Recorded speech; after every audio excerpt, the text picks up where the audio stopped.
Ruling the country side. Country side मतलब एक तो जैसे अपनी दिल्ली है कैपिटल, ठीक है, और कैपिटल के बाहर का सारा भाग। लिख भी लो इसको, यहां से भी लिख लो कंट्री साइड।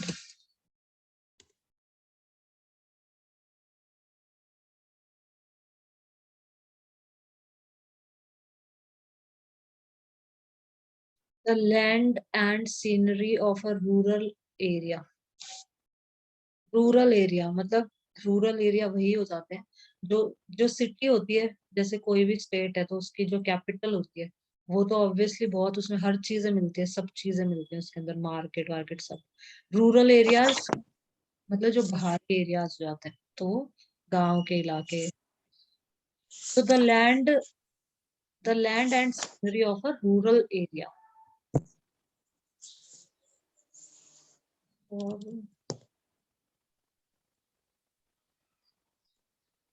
और मीनिंग नहीं है इसका।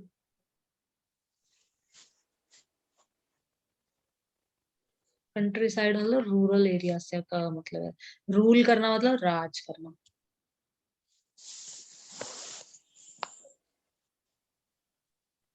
फिगर नंबर 1, इसमें क्या दिखा रखे हैं हमें? Robert Clive accepting the Diwani of Bengal, Bihar and Odisha from the Mughal ruler in 1765। 1765 में मुगल रूलर के द्वारा ये एक्सेप्ट कर रहा है, दीवानी एक्सेप्ट कर रहा है। दीवानी क्या चीज है वो हम पढ़ लेंगे आगे अभी। रॉबर्ट क्लीव एक्सेप्टिंग द दीवानी, ये रॉबर्ट क्लीव है, ये दीवानी एक्सेप्ट कर रहा है किससे? बंगाल, बिहार और उड़ीसा। उड़ीसा, इन 3 जगह का फ्रॉम द मुगल रूलर। ये मुगल दीवानी रूलर है। ये तो अदालत थी, दीवानी अदालत। अच्छा, तो रॉबर्ट क्लीव ये तो accepting the Diwani of Bengal, Bihar and Orissa from the second Mughal. Chapter में, क्या कह रहे हैं? सेकंड चैप्टर में आया था ये। दीवानी पर अदालत। तो फिर ये इसके कब्जे में जा रही होगी, ये एक्सेप्ट कर रहा होगा ये। इसके नीचे पढ़ लेंगे अपन पूरा, अभी तो ये पिक्चर में ये दिखा रखा है कि ये दीवानी एक्सेप्ट है बंगाल, बिहार और उड़ीसा की मुगल रूलर से। मुगल रूलर इसको दे रहा है तो ये एक्सेप्ट कर रहा है, स्वीकार कर रहा है दीवानी को। ये इसका मतलब दीवानी ये चलाएगा, ये कोर्ट वोट सब ये चलाएगा इसका मतलब। ठीक है, चलो पढ़ते हैं आगे। द कंपनी बिकम्स द दीवान। जो कंपनी थी वो क्या बन गई? दीवान बन गई। जो ये ईस्ट इंडिया कंपनी थी, दीवान बन जाती है। तो दीवान अदालत एक बार यहाँ से भी देख लेते हैं। ये सेकंड चैप्टर मैंने तो नहीं पढ़ा है तुमको। Yes ma'am.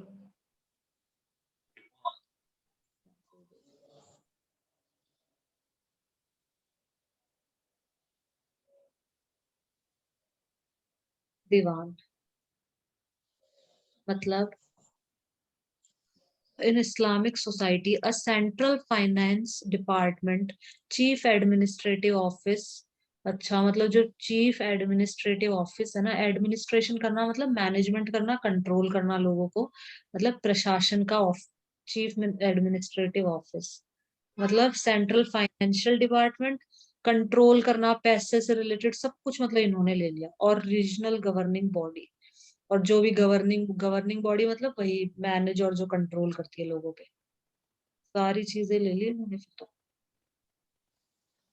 Chief treasury official, treasury होता है जो खजाना होता है, उसका official, finance minister, prime minister in some Indian state, उनको दीवान बोला जाता है। तो ये जो सारे डिपार्टमेंट है, फाइनेंस के डिपार्टमेंट में भी है क्या एक? नहीं है इसका। फाइनेंस का department, administrative office, regional governing body, ये सब दीवान के अंडर, दीवान में आ जाता है। मतलब दीवान का मतलब ये सब होता है। तो company becomes the diwan on 12 August 1765. The Mughal emperor appointed the East India Company as the Diwan of Bengal. तो 12 अगस्त 1765 को जो मुगल एम्परर था, एम्परर मतलब शासक, राजा, जो मुगल मुगल जो सम्राट था, सम्राट बोलते हैं, को, जो मुगल सम्राट था, appointed the east India company को, उसने अपॉइंट किया। अपॉइंट करना मतलब किसी को नियुक्त कर देना, उस पोजीशन पे बिठा देना, उसको नियुक्त कर देना कि ये पोजीशन अब से तुम संभालो, ये तुम्हारा काम है आज। तो Mughal emperor appointed, Mughal emperor ने अपॉइंट कर दिया, नियुक्त कर दिया ईस्ट इंडिया कंपनी को as the diwan of Bengal. Bengal का दीवान किसको बना दिया? East India company. अब ईस्ट इंडिया कंपनी सब कुछ संभालेगी, फाइनेंस संभालेगी, उसका मैनेजमेंट करना सब कुछ ईस्ट इंडिया कंपनी ही संभालेगी। ये देखो बंगाल में दिखा देती हूँ तुमको, या के मैप के अंदर।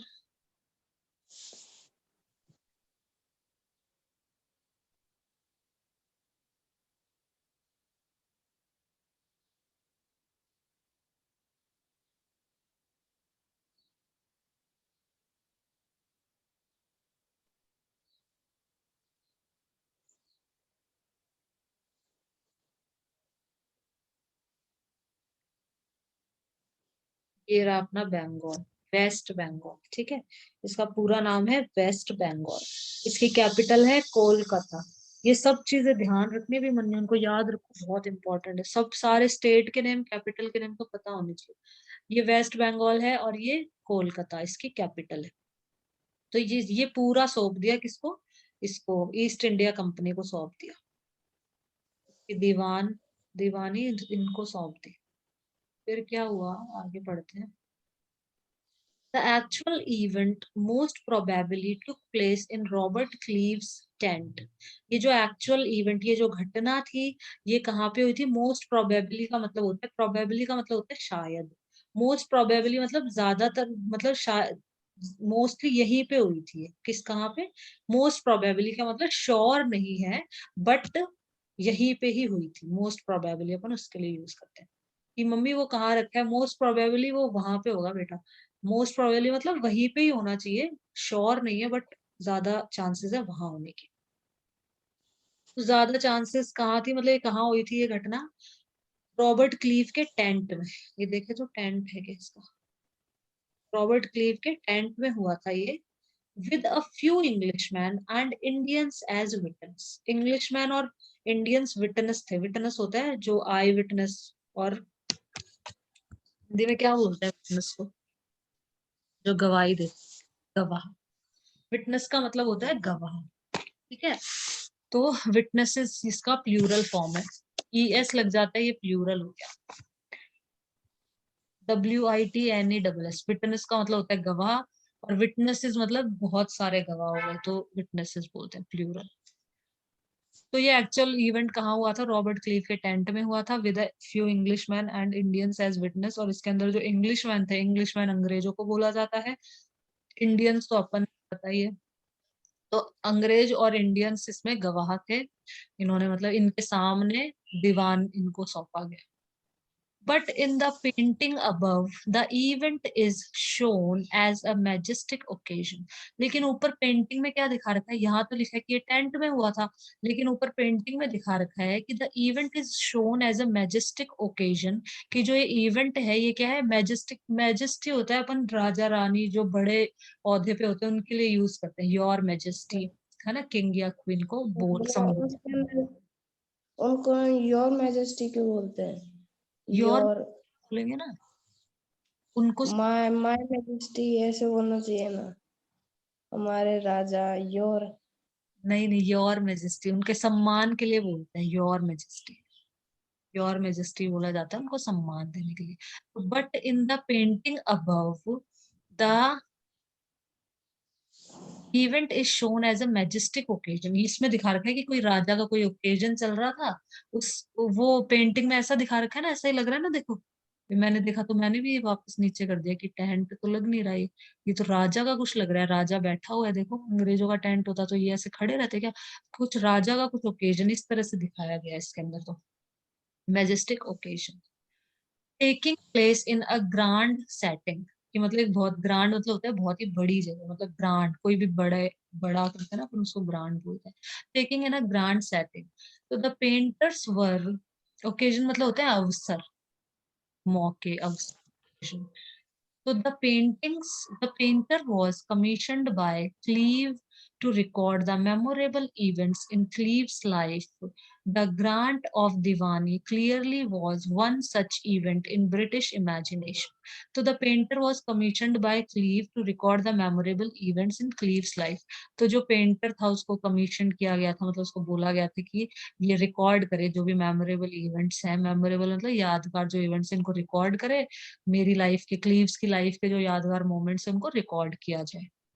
तो द ग्रांट ऑफ दीवानी, ये जो दीवानी ग्रांट मतलब मिलना, परमिशन, तो जो दीवानी मिला था इनको वो clearly was one such event, ये मतलब बहुत बड़ा इवेंट था इनके लिए, मेमोरेबल इवेंट था, यादगार इवेंट था ब्रिटिश इमेजिनेशन में, मतलब ब्रिटिश लोगों के उसमें, इन्होंने सोचा भी नहीं होगा कि हमको मिल जाएगा, तो ये बहुत बड़ा मेमोरेबल इवेंट था। As Diwan, the company became the chief financial administrator. ये देखो दीवान का मतलब क्या हो गया कि कंपनी क्या होगी, चीफ फाइनेंशियल एडमिनिस्ट्रेटर, मतलब पैसे का लेखा जोखा सब कुछ ये कंपनी के पास आएगा। जितना रेवेन्यू आ रहा है, पहले राजा के पास जाता था, टैक्स वैक्स सब कुछ कलेक्ट होके, अब किसके पास आएगा, अब कंपनी के पास आएगा। As diwan the company became the chief financial, chief मतलब प्रमुख, फाइनेंशियल मतलब पैसा, जैसा अपना फाइनेंशियल मिनिस्टर होता है ना, वित्त मंत्री, हिंदी में बोलते हैं वित्त, financial administrator of the territory, territory मतलब वो क्षेत्र जहां पे राज है उसका, अंडर इट्स कंट्रोल। तो इसने क्या बोला, as diwan the company becomes the chief financial administrator of the territory under its control. तो कंपनी के कंट्रोल में जो टेरिटरी थी, जो क्षेत्र कंपनी के कंट्रोल में था, वहां का फाइनेंशियल एडमिनिस्ट्रेटर किसके पास आएगा, कंपनी के पास आएगा। सब पैसे का हर चीज कंपनी के पास आएगा, पूरा पैसा, टैक्स हो वो चाहे कुछ भी हो, सब कुछ कंपनी के पास आएगा। Now it had to think of administering the land and organizing its revenue resources. Now it had to think of administering the land. अब land को administer करने के बारे में सोचना था कि इसको administer कैसे करना है, मतलब कैसे control करना है, कैसे मतलब चलाना है। administer करना, कंट्रोल, एडमिनिस्टर का मतलब होता है मैनेज करना, कंट्रोल करना। जैसे अपने स्कूल में एडमिनिस्ट्रेशन स्टाफ होता है ना, तो वो पूरा मैनेजमेंट कंट्रोल वही रखता है पूरे स्कूल का। टीचर्स को सैलरी देना, बस वाले को सैलरी देना, बस बच्चे ने किसकी कौन सी बस लगवाई, ये सारा रिकॉर्ड उनके पास होता है, किसने फीस जमा कर दी, किसने ड्रेसेस ले ली, बैग ले लिए, पूरा एडमिनिस्ट्रेशन मतलब सब कुछ संभालना, पूरा स्कूल का वही संभालते हैं ना, एडमिनिस्ट्रेटिंग जो स्टाफ होता है। तो एडमिनिस्टर करना मतलब मैनेज करना, कंट्रोल करना। तो जो जमीन थी उसके ऊपर जितने भी लोग हैं उनको मैनेज करना, उनको कंट्रोल करना। ठीक है, जमीन अंदर बाहर जो भी सामान आ रहा है जा रहा है, हर चीज की देख रेख रखना, मतलब एडमिनिस्ट्रेशन। जैसे अपने घर का एडमिनिस्ट्रेशन कौन होता है, मम्मी होती है। मम्मी सारी चीजों का ध्यान, मम्मी पापा तो पैसे के लाते हैं सिर्फ एक तरह से, लेकिन एडमिनिस्ट्रेटर तो मम्मी ही हो गई, क्योंकि मम्मी सब कुछ पूरा सुबह से घर जमाना, सारी चीजें मम्मी के हाथ में होता है, जो मैनेजमेंट होता है घर का, जो कंट्रोल होता है। तो now it had to think of administering the land, अब लैंड को एडमिनिस्टर कैसे किया जाए, मतलब इसको, इसका मैनेजमेंट कंट्रोल कैसे किया जाए, and organising its revenue resources, revenue resource को कैसे मतलब ऑर्गेनाइज किया जाए। रेवेन्यू रिसोर्स मतलब जिनसे हमें रेवेन्यू मिल रहा है, जिनसे हमें पैसा मिले चीजों से। जैसे हमारे, हम कुछ चीज बाहर भेजेंगे तो बाहर के देश से हम पैसा लेंगे, बाहर के राज्य से हम पैसा लेंगे, तो ऐसे ही मतलब रेवेन्यू के क्या क्या रिसोर्स हो सकते हैं। तो ये सब बारे, उनके बारे में सोचना था इनको। This had to be done in a way that could yield enough revenue, मतलब ये इस तरह से सोचना चाहते थे कि हमें ज्यादा से ज्यादा धन मिले, ज्यादा से ज्यादा रेवेन्यू वापस मिले हमको, मतलब ज्यादा से ज्यादा पैसा मिले हमको। To meet the growing expenses of the company, company के ग्रोइंग एक्सपेंस, अब कंपनी बढ़ेगी तो कंपनी के एक्सपेंसेस, खर्चे भी तो बढ़ेंगे ना। यहाँ पे अपने एक मतलब जो भी कंपनी बनाई, अपनी कंपनी को बनाना, सोल्जर्स को रिक्रूट करना, भर्ती करना, और भी काफी वो होते हैं ना, तो पैसे तो चाहिए इन सब चीजों के लिए। तो to meet the growing expenses of the company, company के बढ़ते हुए खर्चे, एक्सपेंस मतलब होता है खर्चा, ग्रोइंग मतलब बढ़ते हुए खर्चे, कंपनी के बढ़ते हुए जो खर्चे थे उनको मीट करना, मतलब उनको एक तरह से पूरा करना, उसके लिए हम मीट का यूज करते हैं।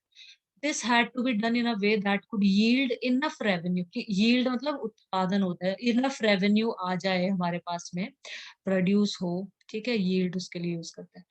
इनफ रेवेन्यू आए, पर्याप्त रेवेन्यू आए, ताकि हम जो कंपनी के जो खर्चे हैं उनको उठा पाए।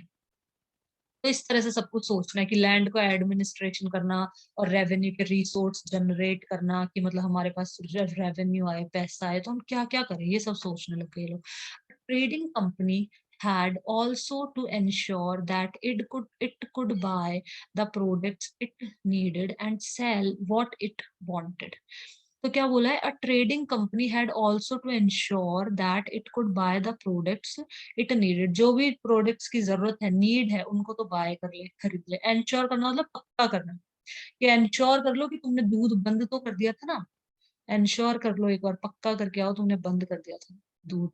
इंश्योर करना मतलब एक तरह से किसी बात का पक्का कर लेना कि हाँ ये काम हो चुका है, कि एंड मेक श्योर कि everybody has done their homework, कि सबने अपना होमवर्क कर लिया है, ठीक है। मेक श्योर बोल दो या इंश्योर बोल दो। A trading company had also to ensure that it could buy the product it needed. तो ट्रेडिंग कंपनी को ये पक्का करना था कि जो इनको प्रोडक्ट्स की जरूरत है वो खरीद ले, and sell what it wanted, और जो भी मतलब बेचना चाहते हैं उनको बेच दे। Over the years, the company also learned that it had to move with some cautions. तो इतने सालों से कंपनी ये तो सीख गई थी कि हमें सावधानी से बढ़ना है, आगे सावधानी से कदम रखना है। बीइंग एंड एलियन पावर थे लोग, ये लोग बाहर से आए थे, विदेशी थे, तो विदेशी को अपन एलियन बोलते हैं ना। जैसे अपनी अर्थ पे जो रहते हैं तो अपन तो सब सेम है, और जो कोई बाहर से आ जाए तो अपन उसको एलियन बोलेंगे, अर्थ के बाहर से कोई प्राणी आ जाए तो ये भी एलियन अपने लिए तो अपनी तो एलियन क्यों हुआ? एलियन मतलब हो गया विदेशी, विदेशी के लिए यूज किया गया एलियन। अभी अपने लिए एलियन कौन होते हैं, जो अर्थ से बाहर वाले एलियन हो जाएंगे ना, कोई बाहर से आ गया तो उसको अपन एलियन बोलते हैं ना। तो उस टाइम ये एलियन हुआ करते थे एक तरह से, ये विदेशी मतलब ये alien. Being an alien power होने के नाते क्या था, it needed to pacify those who in the past had ruled the countryside. तो उनको पैसिफाई करना है, मतलब जिन्होंने रूल किया है ना, जो राजा है, उनको तो अपन को मतलब वो संभाल के रखना है, राजाओं को तो उनसे बैर भावना नहीं करनी है, राजाओं को अपन को। It needed to pacify those, pacify मतलब इसको जो चाहिए वो दे देना। पैसिफाई मतलब किसी किसी को पैसिफाई करना, शांत कर देना, मतलब उसको to make somebody who is angry or upset be calm or quiet, किसी नाराज या परेशान व्यक्ति को शांत या स्थिर कर देना।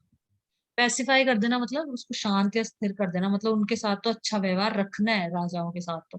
बीइंग एन एलियन पावर, हम विदेश से आए हैं, दूसरी जगह से आए हैं, तो it needed to pacify those who in the past had ruled, past में जो रूल कर चुके हैं, जो राजा जो रूल कर चुके हैं पास्ट में, उनको पैसिफाई करके रखना है, मतलब उनको रूल्ड द कंट्री साइड, जिन्होंने भी राज करा है उनको तो सबको मना के रखना है, अपने उसमें रखना है। And enjoyed authority and Prestige, और जो अपनी अथॉरिटी है, अपना जो मतलब अथॉरिटी होती है अधिकार, एक तरह से जो अधिकार है, और जो हमारा प्रेस्टीज मतलब सम्मान है, इसको हमको एंजॉय करना है। Those who had held local power had to be controlled, but they could not be entirely eliminated. क्या था, those who had held local power, जिनके पास में लोकल पावर थी, हेल्ड होल्ड का ही होता है, होल्ड मतलब पकड़ना, होल्ड हेल्ड हेल्ड, होल्ड मतलब पकड़ना, जिन्होंने लोकल पावर ले रखी थी, मतलब जिनके पास में लोकल पावर्स थी। तो those who had held local powers had to be controlled, उनको कंट्रोल में रखना है, अपने अपने अधीन रखना है उनको, लेकिन उनको हम एलिमिनेट तो नहीं कर सकते हैं, हटा तो नहीं सकते ना एकदम से, क्योंकि अभी तो हम एलियन है, धीरे धीरे तो सबको हटा देंगे, हमारा ही हमारा राज करेंगे फिर तो पूरा। अभी तो हम इनको नहीं हटा सकते। तो those who had held local power had to be controlled, उनको जिनके पास लोकल पावर्स हैं, लोकल पावर वही होगी कि लोकल जगह की, कोई कोई जगह की, इस जगह की पावर इस आदमी के पास है, ठीक है, तो उनको हमें कंट्रोल में रखना है, क्योंकि इन्होंने पूरे बंगाल को ले लिया था, तो बंगाल में और भी तो नीचे लोग होंगे, सारे अंग्रेज ही थोड़ी, वो तो नीचे अपने मतलब ये लोकल लोग ही थे जिन्होंने, मुखिया मनसबदार लोकल थे ना सब, तो अंग्रेजों ने पूरा ऊपर तो ले लिया, नीचे वालों को अपने अधीन कर लिया कि हमारी बात मानी जाएगी पूरी, अपने कंट्रोल में रख लिया। But they could not be entirely eliminate, eliminate करना मतलब किसी को हटा देना, एंटायरली मतलब पूर्णतः पूरी तरीके से, तो पूरी तरीके से एलिमिनेट नहीं किया इन्होंने, लेकिन उनको अपने कंट्रोल में ले लिया। जो लोकल पावर जिनके पास थी हैड टू बी कंट्रोल, उनको कंट्रोल किया और उनको एंटायरली एलिमिनेट नहीं किया। How was this to be done, अब ये सब मतलब कैसे होना था क्या। तो in this chapter we will see how the company came to colonise the countryside, कि कंपनी ने कैसे कॉलोनाइज किया कंट्री साइड। कॉलोनाइज वही राज करना होता है। Organise revenue resource, revenue resources को कैसे ऑर्गेनाइज किया। Redefine the rights of people, redefine कर मतलब लोगों के जो अधिकार थे उनको वापस से रीडिफाइन करना, किसी को किसी की डेफिनेशन देना, उसको रीडेफिनेशन मतलब उसको कुछ सुधार करके कुछ और डेफिनेशन बना देना, ऐसे। तो रीडिफाइन किया लोगों के राइट्स को। And produce the crops it wanted, और जो उनको फसलें चाहिए होती थी ना, वो फसलें उन्होंने लिखवाई लोगों से कि इसकी खेती करो, जिससे उनको बेचने में फायदा होता था, वो वाली फसल लगवाते थे। ये नहीं कि मतलब किसान खाएगा पिएगा क्या, नहीं, उनको कोई मतलब नहीं है क्या खाएगा क्या पिएगा।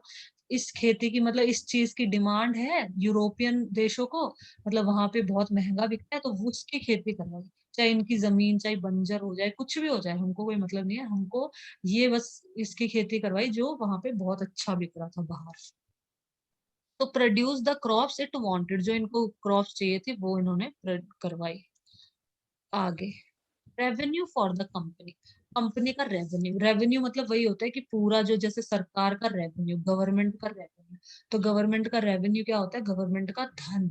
गवर्नमेंट के पास धन से आता है, लोगों से आता है, लोग सैलरी से टैक्स लेता है गवर्नमेंट, जो सैलरी होती है उसमें टैक्स, खाना पीना रोड, सारे बहुत सब हर चीज पे टैक्स, रोड टैक्स, टैक्स, और फूड पे, हर चीज पे, ड्रिंक्स पे, तो सब पे टैक्स लेता है, तो वहां से सरकार के पास में अच्छा खासा धन आ जाता है, मोटा धन, जिसको हम बोलते हैं रेवेन्यू। ठीक है, तो रेवेन्यू फॉर द कंपनी, अब कंपनी के पास रेवेन्यू मतलब कहाँ से कैसे आता था वो पढ़ेंगे यहाँ पे।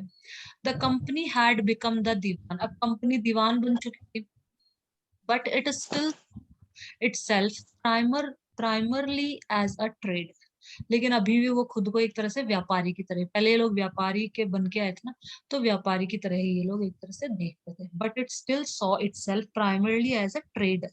It wanted a large revenue, trader को क्या चाहिए, व्यापारी को क्या चाहिए होता है कि ज्यादा से ज्यादा फायदा मिले, मैं मतलब सस्ती चीज खरीद के लाऊं और महंगी बेचूं, या फिर मैं कुछ भी काम करूं मेरे को ज्यादा से ज्यादा फायदा मिले, ट्रेडर व्यापारी का तो यही काम होता है ना।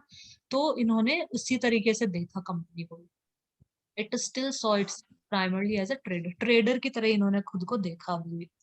इट वांटेड अ, इट मतलब कंपनी के लिए बोला गया, it wanted a large revenue, मतलब कंपनी लार्ज रेवेन्यू चाहिए था, अच्छा खासा मोटा धन मिले, मतलब large revenue income, but was unwilling to set up any regular system of assessment and collection, लेकिन ये लोग कोई सेटअप नहीं करना चाहते थे, मतलब असेसमेंट और कलेक्शन का, असेस करना मतलब किसी को भी जांचना परखना परीक्षण करना किसी का, जैसे बच्चों का असेसमेंट किया जाता है, बच्चों के एग्जाम एग्जाम लेके अपन उनको असेस करते हैं, असेस मतलब नॉलेज को असेस करना, किसके अंदर कितनी नॉलेज है, परखना जांचना, ठीक है, उसको असेसमेंट बोला जाता है।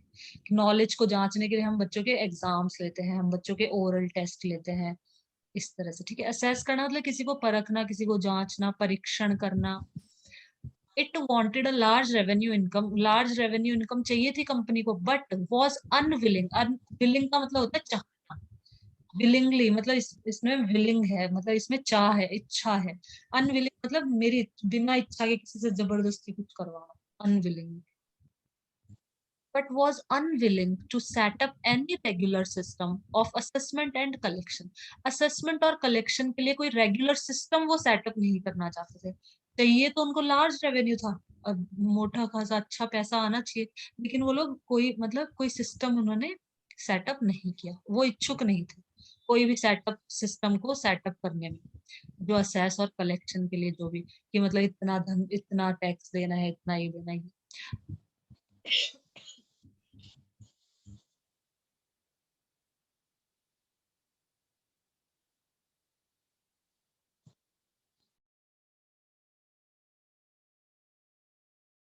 एक मिनट पानी पी ली।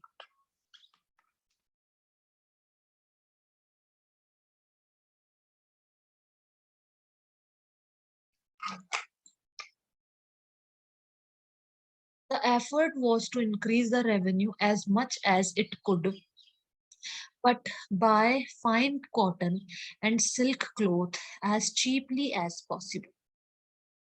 Buy, अच्छा. The effort मतलब होता है प्रयास. The effort was to increase the revenue. क्या प्रयास कर रहे थे? रेवेन्यू को इंक्रीज करने का. कि जो रेवेन्यू आता है उसको इंक्रीज किया जाए. As much as it could, जितना कर सके उतना इसको इंक्रीज करो, वो प्रयास थे. And buy fine cotton. Fine मतलब होता है बहुत ही, मतलब अच्छा कह लो, या फिर फाइन जैसा अपन फाइन शुगर को बोलते हैं, तो फाइन शुगर मतलब एकदम बहुत ही महीन. ठीक है. फाइन फ्लावर मतलब आटा, एकदम महीन आटा. फाइन मतलब अच्छा. ठीक है. Good quality. से बोलते हैं हाउ आर यू, तो बोलते हैं आई एम फाइन. हाँ, फाइन. हाँ, उसके लिए भी यूज करते हैं, मतलब मैं अच्छा हूँ. तो बाय फाइन कॉटन की मतलब अच्छा कॉटन खरीदना है, और सिल्क के कपड़े खरीदने हैं, जितने सस्ते हो सके उतने सस्ते में यहाँ से खरीदो, और फिर वहां ले जाकर महंगा बेचेंगे तो फायदा होगा इनको. Buy fine cotton and silk cloth as cheaply as possible. Cheaply मतलब सस्ता. जितना सस्ता हो सके, जितना पॉसिबल हो सके उतना सस्ता खरीदो. विद इन 5 years, 5 साल के अंदर अंदर, the value of goods bought by the company. Bought मतलब खरीदना. बाय, बाय की फॉर्म होती है buy, bought, bought. BUY buy था ना यहाँ पे, ये रहा बाय. इसी की सेकंड फॉर्म है बॉट, थर्ड फॉर्म भी है बॉट. तीनों का मतलब होता है खरीदना. तो 5 साल के अंदर the value of goods, goods मतलब सामान. सामान कुछ भी हो सकता है, कपड़े हो सकते हैं, कुछ भी हो सकता है, कोई भी सामान. Within 5 years, the value of goods bought by the company in Bengal doubled. 5 साल के अंदर अंदर जो कंपनी ने खरीदा था बंगाल के अंदर, जो भी खरीदा उसने, उसकी कीमत डबल हो गई, उसकी वैल्यू डबल हो गई 5 साल के. The value of goods bought by company in Bengal, Bengal में जो भी चीजें खरीदी थी उनकी वैल्यू डबल होगी 5 साल में. Before 1865, company had purchased good in India by importing gold and silver from Britain. तो 65 से पहले क्या होता था? बिफोर 65 दीवानी कब सौंपी थी? कौन से ईयर में? ईयर लिखा था क्या ऊपर? हाँ, यस मैम. 1765 में सौंपी थी. 1765. हाँ. फिर इन्होंने देखो 12 1947 तक किया. क्या कह रहे हो? 100 years हो गए. हाँ, इससे भी ज्यादा हो गए. 1765 से कितना हो गया? एक मिनट. 1947 में इन्होंने अपन को छोड़ा था, आजादी मिली थी अपन को. लेकिन ये तो अभी सिर्फ बंगाल पे तो किया है, फिर धीरे धीरे पूरे कंट्री पे कर लिया था इन्होंने ऐसे. Yes ma'am. 1765 में दीवानी मिली थी, तो ये कब थे हम? हाँ, 1865. 1865 से पहले the company had purchased good in India by importing gold and. import करना मतलब होता है, मतलब दूसरे जगह से लेना. ठीक है. import करना, दूसरे लोगों से लेना. एक्सपोर्ट करना मतलब उनको भेजना, अपने देश से दूसरे देश में सामान भेजना. इम्पोर्ट का मतलब होता है दूसरे देश से सामान लेना. अपने पास में कमी है, अपने पास है नहीं कोई चीज, जैसे कि ये जो रशिया से अपन इम्पोर्ट करते हैं ना, जितने भी फाइटर जेट्स जो भी है, ये रशिया से अपन क्या करते हैं? इम्पोर्ट करते हैं. मतलब इम्पोर्ट करना मतलब लेना, और एक्सपोर्ट करना मतलब अपने देश में जो चीज ज्यादा है, जैसे अपने देश में जैसे सपोज वीट और चावल, राइस ज्यादा है, तो इसको एक्सपोर्ट कर देना, दूसरे देश में दे देना. हम्म. तो एक्सपोर्ट मतलब दूसरे देश को देना, इंपोर्ट मतलब दूसरे देश से लेना. तो before 1865 the company had purchased good in India by importing gold and silver. तो क्या होता था? 1865 से पहले जो कंपनी है, इसने क्या किए थे? गुड्स, सामान परचेज किए थे इंडिया के अंदर बाय इंपोर्टिंग गोल्ड और सिल्वर. गोल्ड और सिल्वर इन्होंने कहा ब्रिटेन से इंपोर्ट किया. ब्रिटेन से गोल्ड और सिल्वर लेके, और इन्होंने सामान परचेज की, गुड्स परचेज की. तब गोल्ड और सिल्वर ही चलता था ना अपने, तो गोल्ड सिल्वर के कॉइन्स ये सब चलते थे। तो ब्रिटेन से गोल्ड सिल्वर ये लोग लेकर आए होंगे और फिर अपने इंडिया में गोल्ड सिल्वर को बेचा और सामान खरीद लिया इंडिया से। तो the company had purchased good in India by importing gold and silver from Britain. Britain से गोल्ड सिल्वर लेके आते थे और अपने यहाँ पे देते थे अपन को और सामान खरीद लेते थे अपन से। तो now the revenue collected in Bengal could finance the purchase of, अब देखो, ऑफ गुड्स फॉर एक्सपोर्ट। अब देखो क्या हो रहा है, पहले क्या करते थे ये लोग, ब्रिटेन से इनको कुछ भी खरीदना होता था ना इनको इंडिया के अंदर, जैसे कंपनी स्टैब्लिश कर ली इंडिया के अंदर, तो इन्हें कुछ भी खरीदना होता था तो ये लोग क्या करते थे, ब्रिटेन से पैसे लाते थे और वो पैसे देकर और फिर ये खरीदते थे सामान अपन लोगों से।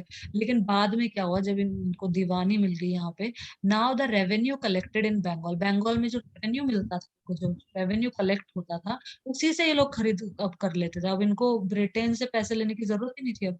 Now the revenue collected in Bengal, Bengal में जो रेवेन्यू कलेक्ट होता था, could finance the purchase of goods for export. अब जो सामान की जो परचेज होती थी ना, फाइनेंस, उसका धन कहाँ से आता था, रेवेन्यू से ही ये लोग खरीद लेते थे सामान और उसको एक्सपोर्ट और करते थे, उसको बेचते थे। सामान तो खरीदते थे अपने ही पैसों से, अपना ही तो धन है, रेवेन्यू अपन ही तो लोग देते थे इनको, तो अपन इनको रेवेन्यू और उसी रेवेन्यू से ये सामान खरीदते थे और उसको फिर एक्सपोर्ट करते थे, तो इनको और फायदा होता था। कोई चीज अपन बाहर बेचेंगे सामान को तो ऑब्वियसली महंगा बेचेंगे अपन, एक्सपोर्ट करेंगे तो और फायदे, मतलब पूरा पूरा फायदा होता था इनको सब। फिर क्या हुआ, soon it was clear that the Bengal economy was facing a deep crisis। बहुत ही जल्दी ये साफ हो गया कि बंगाल की जो आर्थिक व्यवस्था है, जो बंगाल की जो इकोनॉमी है, was facing a deep crisis. Crisis मतलब होता है संकट, जैसे वाटर क्राइसिस, पानी का संकट हो जाना, ड्रॉट पड़ जाता है तो वाटर क्राइसिस आ जाता है, पानी का संकट पड़ जाता है। तो ये इकोनॉमिक क्राइसिस मतलब आर्थिक संकट, पैसे का कमी आ जाना, पैसे का संकट। तो soon it was clear that the Bengal economy was facing a deep crisis। तो ये बहुत ही जल्दी ये साफ हो गया कि जो बंगाल की इकोनॉमी है, आर्थिक व्यवस्था है, वो बहुत ही संकट में है। मतलब artisans were deserting villages since they were being forced to sell their goods to company at low prices। अब देखो आर्टिसंस को फोर्स किया गया। आर्टिसन कौन होते हैं, हाथों से अपनी कला, हाथों से जो भी बनाते हैं जो लोग, जैसे मटका बना दिया, हाथों से बास्केट बना दी, ठीक है, चित्र बना दिए, पेंटिंग्स बना दी, ठीक है, मूर्तियां बना दी, ये सब आर्टिसन में आ जाते हैं। जो भी अपने स्किल से जो भी कुछ बनाते हैं करते हैं, वो सब उनको आर्टिसन बोलते हैं, चाहे वो हाथों से बनाए या फिर हाथों से ही बनाते हैं ज्यादातर। तो आर्टिसन वर डेजर्टिंग विलेज। डेजर्टिंग का मतलब हो गया विलेज को एक खाली करने लगे, छोड़ छोड़ के जाने लगे। क्यों जाने लगे, क्योंकि जो अंग्रेज थे वो कह रहे थे कि हमको सस्ते दामों में हमको ये चीजें दे दो। वो बेचारे बनाते स्टैचू कुछ भी बनाते, वो कहते 10 रुपए की, तो कहते 1 रुपए में ही लेंगे हम, तो 1 रुपए में बेचो इसको, जबरदस्ती उनको 1 रुपए में बेचो इसको। So artisans were deserting villages since they were being forced to sell their goods। उन्होंने विलेज मतलब वो छोड़ने लगे, जो आर्टिसन थे वो विलेज छोड़ने लगे क्योंकि उनको फोर्स किया जाता था उनका सामान को सेल करने के लिए, कि हम उनका सामान कैसे बेचे, कंपनी को बेचो और इसमें लो प्राइसेस में बेचो अपने सामान को। तो peasants were unable to pay the dues.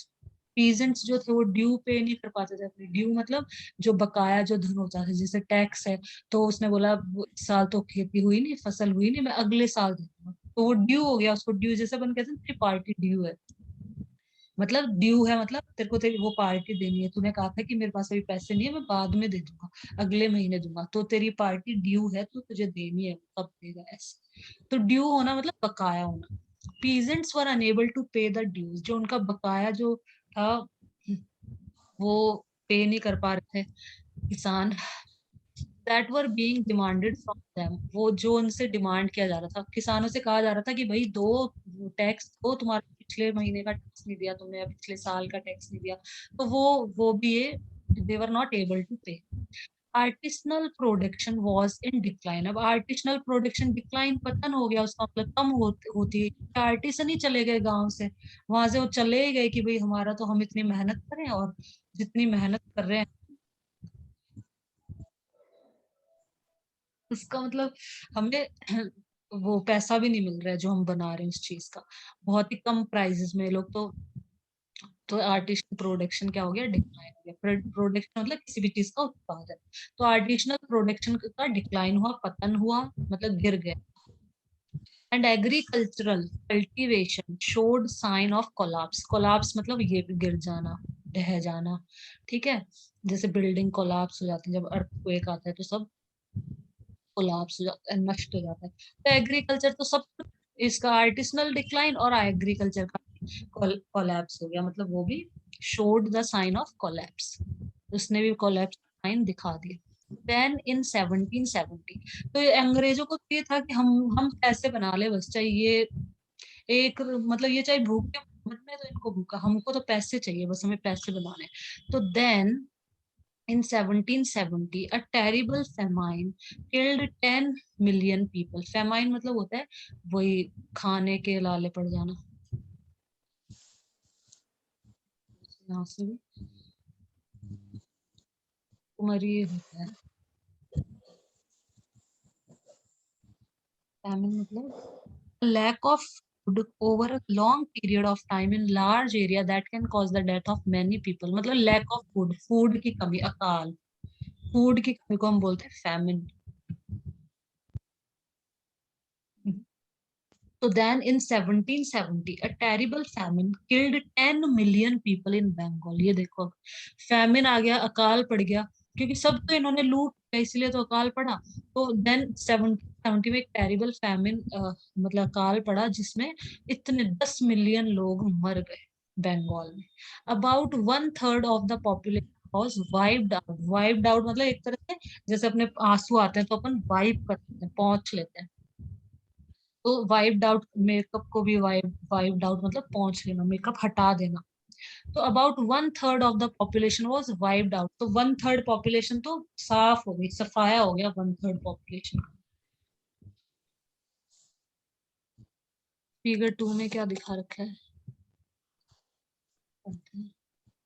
Figure 2, a weekly market in Murshidabad in Bengal. Bengal के अंदर ये वीकली मार्केट दिखा रखा है, जो वीक में लगता है, मतलब जैसे संडे को लग गया, जैसे अपने मंडी नहीं लगती है, मंडे को मंडी लगेगी या फिर संडे को मंडी लगती है, वीकली मार्केट, वीक में एक बार जो लगता हो।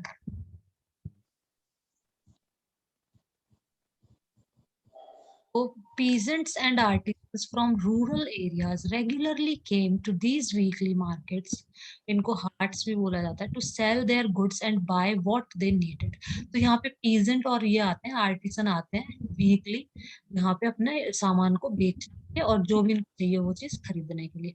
तो these markets were badly affected during times of economic crisis। जब आर्थिक क्राइसिस आए थे, इकोनॉमिक क्राइसिस, तो ये मार्केट बहुत ही बैडली अफेक्ट हुआ था। मतलब यहाँ पे खरीद बेच क्या खरीदे बेचारे सब, किसी के पास खरीदने के लिए चीज, वो पैसे ही नहीं थे, खाने के लिए पैसे नहीं थे, भुखमरी आ तो खरीदे क्या, कुछ नहीं खरीदा, तो मार्केट में बैठे रहते थे आकर, कोई खरीदने ही नहीं आता था इनसे कुछ। तो ये बहुत ज्यादा इफेक्ट हुआ।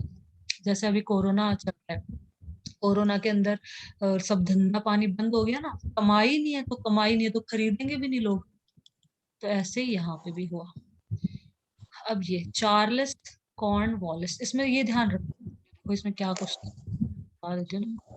इसमें एक तो ये इसका नाम आ जाएगा, रॉबर्ट क्लीव, इसको, इसने दीवानी एक्सेप्ट करी थी रॉबर्ट क्लीव ने। तो ये क्वेश्चन आ सकता है कि बंगाल, बिहार, उड़ीसा की जो दीवानी थी वो कौन से, मतलब इंग्लिश जो मैन था कौन सा था जिसके द्वारा ये एक्सेप्ट की गई थी, तो रॉबर्ट क्लीव का नाम याद रखना है।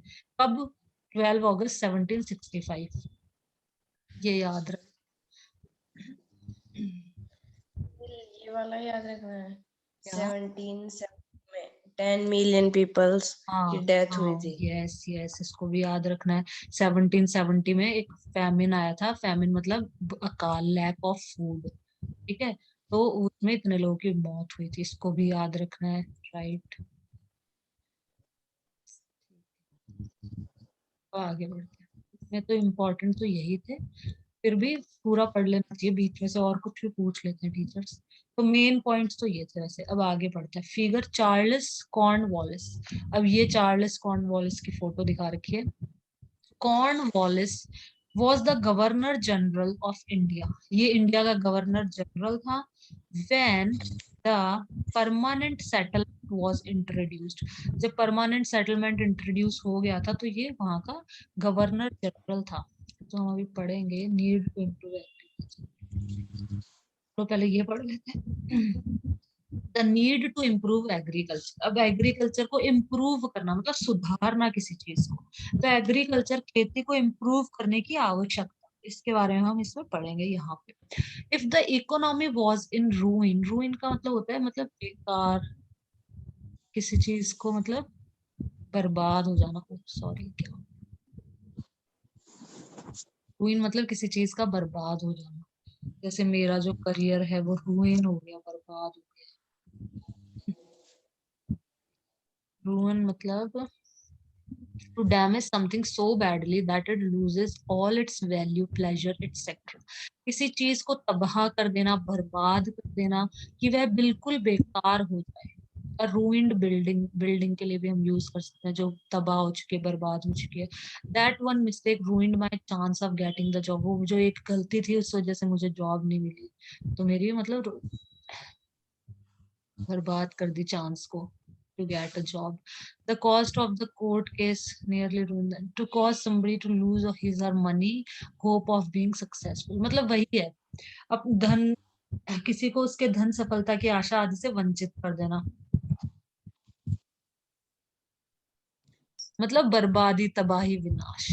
The state of being destroyed very badly, और ruin मतलब किसी को बर्बाद कर देना, बर्बाद हो जाना है। तो कहा था, if the company was in रूइन, if the economy was in ruins, could the company be certain of its revenue? अब जब इकोनॉमी, आर्थिक व्यवस्था पूरी बर्बाद हो गई, रूइन हो गई, खराब हो गई, तो क्या कंपनी को कुछ रेवेन्यू मिलेगा? कंपनी को कहाँ से रेवेन्यू? जब लोगों के पास पैसा नहीं है, वो लोग खेती नहीं कर पा रहे हैं, कुछ कुछ नहीं कर पा रहे लोग, तो फिर टैक्स कहाँ से देंगे सरकार को? टैक्स भी नहीं मिलेगा सरकार को। तो the company be certain of its, तो could the company be certain of its revenue income, तो कंपनी को पैसा कहाँ से मिलेगा? Most company officials began to feel that investment in land had to be encouraged, encouraged मतलब बढ़ावा देना, जो लैंड के अंदर जो इन्वेस्टमेंट है ना, मतलब जमीन, मतलब खेती को बढ़ावा देना। क्या बोला इसने? मोस्ट कंपनी ऑफिशियल, कंपनी के जो ऑफिशियल्स है, ऑफिशियल्स मतलब जो ऑफिसर्स होते हैं, कह सकते हैं अपन, जो ऑफिशियल जो ऊपर जो बैठे रहते हैं सारे, तो मोस्ट कंपनी कंपनी के जो ऑफिशियल्स थे बिगेन टू फील, मतलब वो ये महसूस करने लगे कि investment in land had to be encourage, land के अंदर इन्वेस्टमेंट करो, जमीन पे इन्वेस्टमेंट करो, इसको मतलब बढ़ावा देने लगे। And agriculture had to be improve, और जो खेती है उसका इम्प्रूवमेंट होना चाहिए, मतलब उसमें सुधार होना चाहिए, तभी हमारे पास पैसा आएगा, तभी हमारे पास टैक्स आएगा। How was this to be done, अब ये कैसे किया जाए, कैसे सुधारा जाए जमीन को, एग्रीकल्चर को कैसे? After 2 decades of debate on the question, 2 decades, decade मतलब होता है 10 साल, 10 years, 2 decades मतलब 20 years, 20 साल। आफ्टर 2 decades मतलब 20 साल बाद ऑफ डिबेट, 20 साल डिबेट के बाद, debate on the question, after 2 decades of debate on the question, तो इन क्वेश्चन पे डिबेट हुई, बहस हुई कि ऐसा होना चाहिए, ऐसा होना चाहिए, नहीं ऐसा होना चाहिए, ऐसा होना चाहिए, ऐसे बहस करी 10-20 साल तक। The company finally introduced the permanent settlement in 1793. 1793 में इन्होंने permanent settlement को introduce कर दिया. How was this to be done? After 2 decades of debate on this, on the question, the company finally introduced the permanent settlement in 1793. By the terms of the settlement, settlement का मतलब the rajas and taluqdars were recognised as zamindar, जो राजा थे और जो तलुकदार्स थे इनको जमींदार बना दिया। They were asked to collect rent from the peasant, और इन्हें कहा गया कि तुम पीजेंट से रेंट लो। रेंट मतलब जब जमीन पे तुम रह रहे हो तो रेंट दो इसका, रेंट लेना, किराया, किराया लो तुम किसानों से। एंड पे रेवेन्यू, और इनसे किराया लेके और कंपनी को पे करो, कंपनी को धन, मतलब वो रेवेन्यू कंपनी को दो। तो राजा और तलुकदार को इन्होंने जमींदार बना दिया। और जमींदार का क्या काम हुआ करता था? किसानों से तुम पैसे लो, किराया लो और हमको, कंपनी को दो। The amount to be paid was fixed permanently, और जो अमाउंट जो कंपनी को दिया जाता था वो फिक्स होता था कि कंपनी को हर महीने जमींदार को बता दिया जाता था कि हर महीने इतना देना है। अब जमींदार वो किसान की चाहे खाल तार के लेकर आए, कैसे भी लेकर आए, उसको लेके आना है, उसकी ड्यूटी है। तो the amount to be paid was fixed permanently, तो जो अमाउंट पे किया जाना है कंपनी को वो फिक्स है, कितना कंपनी को देना है हर महीने। That is it was not to be increase ever in future, मतलब वो फ्यूचर में इंक्रीज नहीं होगा, लेकिन ये करेंगे पक्का, देख लेना। The amount to be paid was fixed permanently, permanently मतलब उसको फिक्स कर दिया कितना अमाउंट पे करना है कंपनी को। And it was not to be increase ever in the future, और फ्यूचर में मतलब इंक्रीज नहीं होगा, यही पैसा मतलब इतना ही अमाउंट देना है। It was felt that this would ensure a regular flow of revenue into the companies coffers, coffer मतलब होता है तिजोरी, and at the same time encourage the zamindars to invest in improving the land. So it was felt that this would ensure a regular flow of revenue. Revenue का regular flow आएगा, मतलब regular जो धन है वो आता रहेगा हमारे पास में इनटू द कंपनीज के कॉफर, कंपनीज की तिजोरी आता रहेगा वो। And at the same time, और सेम टाइम पे time encourage the zamindar to invest in improving the land, और लैंड का को इम्प्रूव करना, लैंड के अंदर मतलब जो भी चीजें चाहिए उसकी फर्टिलिटी को इम्प्रूव करना, या बीज अच्छे लाना, या फिर खाद अच्छा देना, जो भी वो भी जमींदार को मतलब इस एनकरेजमेंट मिलता रहेगा। तो दोनों चीजें होती रहेंगी इससे। It was felt that this would ensure a regular flow of revenue into the companies coffer, companies के कॉफर में रेगुलर रेवेन्यू आता रहेगा, और उसी समय पे जमींदार भी encourage the zamindars to invest in improving the land, land को इम्प्रूव करने के लिए उसमें इन्वेस्ट करे, तो वो भी उसको एनकरेजमेंट मिलता रहेगा, जमींदार को भी मतलब बढ़ावा मिलता रहेगा।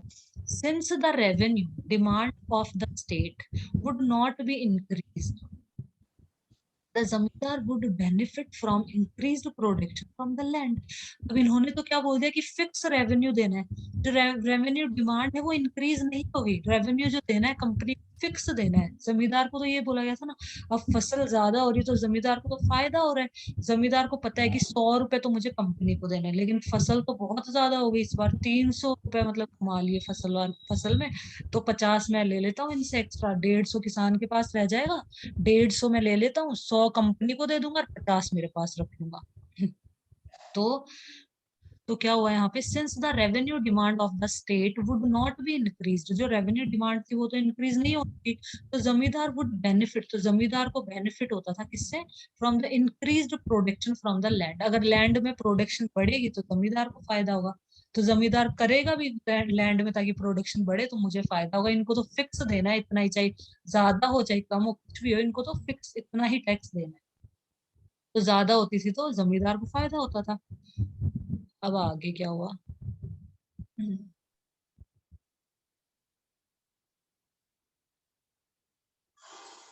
चलो ये पढ़ते हैं, द प्रॉब्लम। अब द परमानेंट सेटलमेंट, हाउ, ये परमानेंट सेटलमेंट ये था, परमानेंट सेटलमेंट का मतलब क्या था, हम मतलब फिक्स्ड रेवेन्यू देंगे कंपनी को, फिक्स्ड रेवेन्यू, चाहे फसल चाहे ज्यादा हो, प्रोडक्शन चाहे ज्यादा हो, इतनी भी कोई हमको कोई प्रॉब्लम नहीं है, हमें तो इतना ही देना, तो वो परमानेंट सेटलमेंट हो गया। अब प्रॉब्लम क्या आई, the permanent settlement however created problem, अब जो परमानेंट सेटलमेंट था प्रॉब्लम्स क्रिएट हुई, प्रॉब्लम्स पैदा हुई, क्या प्रॉब्लम पैदा हुई, कंपनी ऑफिशियल सून डिस्कवर्ड, इन्हें पता चल गया कि जमींदार बीच में पैसे मतलब खा रहा है, जमींदार जब ज्यादा फसल होती है, तो कंपनी ऑफ, तो परमानेंट सेटलमेंट का क्वेश्चन आ सकता है कि परमानेंट सेटलमेंट क्या मतलब है, what is mean by permanent settlement, तो परमानेंट सेटलमेंट मतलब कि कंपनी ने रेवेन्यू फिक्स्ड कर दिया था कि इतना ही रेवेन्यू देना है, चाहे प्रोडक्शन लैंड में जो प्रोडक्शन हो रही है, खेती फसल जो हो रही है वो इंक्रीज हो, कितनी भी इंक्रीज हो जाए, बस इतना फिक्स रेवेन्यू देना, तो वो परमानेंट सेटलमेंट था। लेकिन इसमें भी प्रॉब्लम आ गई, कंपनी ऑफिशियल सून डिस्कवर्ड, उन्होंने पता लगा लिया जल्दी ही, that the zamindars were in fact not investing in the improvement of land. The revenue that had been fixed was so high that the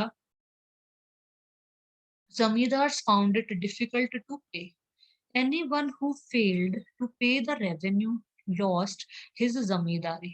Numerous zamindars were sold off at auctions organized by the company. तो देखो क्या हुआ फिर, एक minute, यहाँ पे क्या था, the zamindar would benefit from increased production from the land. The permanent settlement, however, created a company officials soon discovered that the zamindars were in fact not investing in improvement of land. मतलब इन्होंने ये पता लगाया कि जो जमींदार है वो लैंड के इम्प्रूवमेंट में कोई इन्वेस्टमेंट नहीं कर रहे हैं. The revenue that had been fixed was so high. जो रेवेन्यू फिक्स किया गया था वो इतना हाई था कि जो जमींदार थे फाउंड इट डिफिकल्ट टू पे, कि जमींदार रेवेन्यू पे ही नहीं कर पाते थे. मतलब इतना रेवेन्यू वहां से इनको मतलब मिल ही नहीं पाता था कि ये पे कर पाए. Anyone who failed to pay the revenue, और जो भी रेवेन्यू पे करने में फेल हो जाता था उसको जमींदारी छोड़नी पड़ती थी अपनी. Numerous zamindar were sold off at auction. Auction होती है जो बोलियां लगाते हैं, जैसे किसी भी चीज की बोली लगाना, किसी घर की बोली लगाना या पेंटिंग की बोली लगाना. ऑक्शन लिख लो यहाँ से, नीलाम करना, मतलब जैसे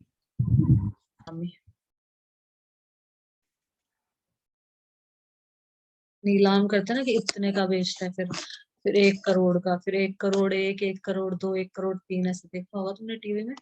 फिर कोई कहता है 1 करोड़. के अंदर आईपीएल बैट्समैन का ऑक्शन होता है, उसमें वो उनको खरीदते हैं बैट्समैन को. तो वो ऑक्शन नीलामी. A public sale at which items are sold to the person who offers to pay the most money. जो सबसे ज्यादा पैसा दे उसको वो आइटम से सेल कर दिया जाता है, बेच दिया जाता है.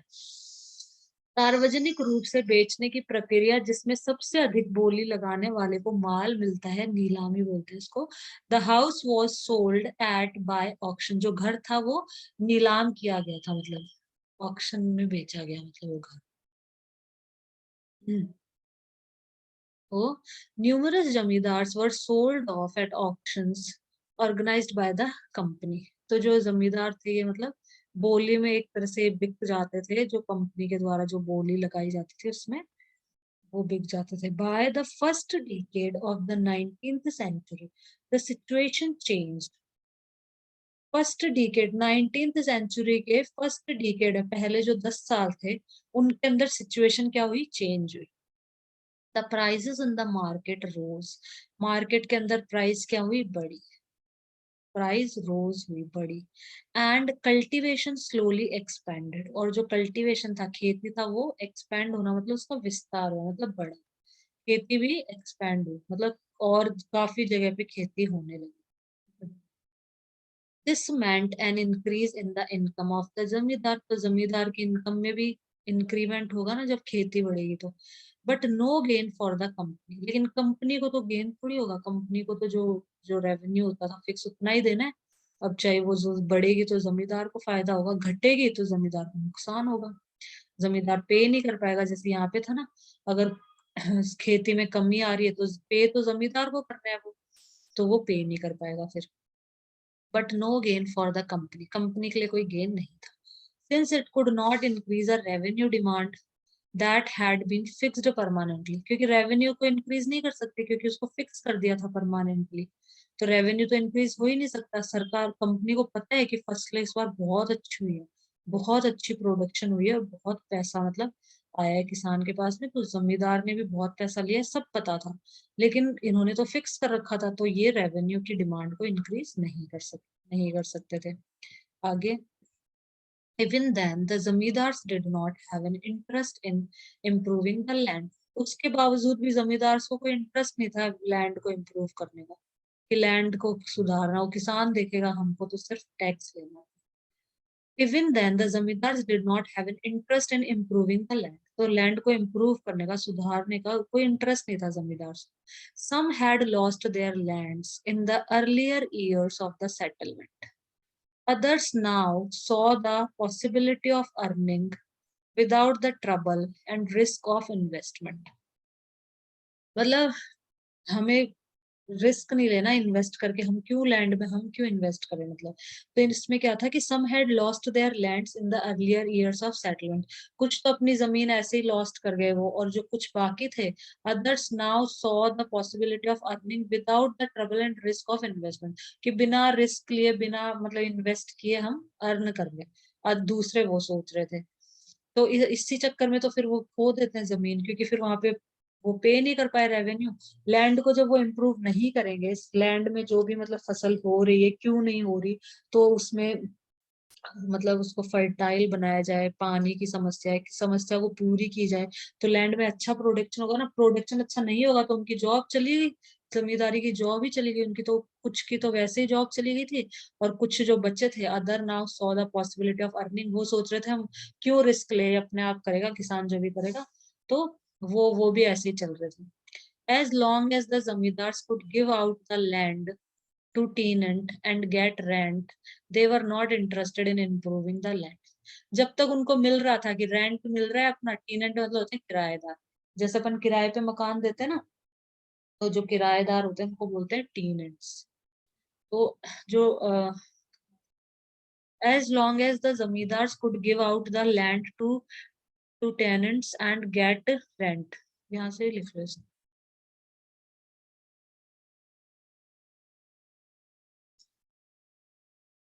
किराएदारों को बोलते हैं टेनेंट। टेनेंट मतलब वो किराएदार, ये लिखा है। A person who pays money or to the owner of a room, tenant. तो जो टेनेंट है, as long as जमींदार could give out the land to tenants and get rent, they were not interested in improving the land. Land को improve करने का कोई interest नहीं था, जब तक उनको टेनेंट्स को उन्होंने दे रखी थी जमीन और उनको रेंट मिल रहा था, तो उनको क्या मतलब है, हमको रेंट मिलता जा रहा है, ठीक है अपने आप देखते रहेंगे, तो कोई इंटरेस्ट नहीं। फिर ये एक्टिविटी, चलो ये पूरा कर लेते हैं यहाँ तक। On the other hand, in the villages, the cultivators found the system extremely oppressive. Oppressive का भी लिख,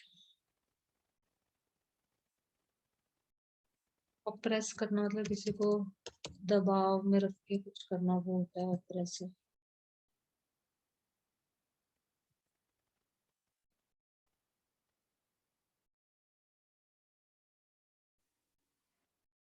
जैसे controlled by force, allowing no freedom, स्वतंत्रता का अपहरण करते हुए, दमनकारी बल प्रयोग से नियंत्रित करते हुए अत्याचार, मतलब allow no freedom, controlling by force, बल प्रयोग से नियंत्रित करते हुए, causing you feel very uncomfortable, कष्टप्रद, परेशान करने वाला। ऑप्रेसिव का मतलब होता है मतलब कंट्रोलिंग बाय फोर्स, फोर्स से कंट्रोल करना, मतलब कोई फ्रीडम नहीं देना उसको, तो ये सब होता है। On the other hand, in the village, the cultivator found the system extremely oppressive. जो कल्टीवेटर्स थे, जो किसान थे, जो खेती करने वाले थे, वो उनको ये सिस्टम ऑप्रेसिव लगता था, मतलब बुरा लगता था उनको सिस्टम ये। The rent he paid to the zamindar was high, and his right on the land was insecure. मतलब वो रेंट पे कर रहा है, इतना इतना हाई रेंट दे रहा है, इतना इतना ज्यादा मतलब किराया दे रहा है वो जमीन का, और वो जमीन उसकी है भी नहीं, मतलब रहने का सिर्फ रहने रहने का इतना किराया जमीन पे। तो to pay the rent he had to often take a loan from the money lender, ये देखो, किराया देने के लिए वो लोन भी लेना पड़ता था उसको कई बार, तो इतना ज्यादा हाई हाई किराया था, इतना हाई रेंट था कि जो मनी लैंडर, मनी लैंड करना मतलब उधार देना, बोरो मतलब उधार लेना, ठीक है। तो मनी लैंडर मतलब उधार देने वाले, जो बामण बनिए होते थे ये पहले उधार देते थे, यही होते थे मनी लैंडर पहले के। तो ये उधार देते थे लोग पैसे, और ये भी ज्यादा वो लेते थे ब्याज, बहुत ज्यादा ब्याज लेते थे ये भी। तो to pay the rent he had to often take a loan from the money lender, तो मनी लैंडर से इनको लोन लेना पड़ता था रेंट को, रेंट देने के लिए, एंड किसान को। And when he failed to pay the rent, और जब वो जमींदार को रेंट नहीं दे पाता था किसान, तो he was evicted from the land, तो उसको लैंड से भगा दिया जाता था कि तुम भागो यहाँ से, इविक्ट कर देना मतलब वहां से खाली करवा देना उसको। He had cultivated for generation, मतलब जो उस लैंड से जिस जिस लैंड पे उसने जनरेशन मतलब हो गई, जब वो बहुत टाइम से जिसपे खेती करता रहा है उस लैंड से उसको भगा दिया जाता था। जनरेशन मतलब दादा बाप दादाओं के टाइम से जिसपे खेती करते आ रहा है उस जमीन पे, उस जमीन से उसको एविक्ट कर दिया जाता था, उसको खाली करवा दिया जाता था, मतलब उस जमीन से उसको भगा दिया जाता था।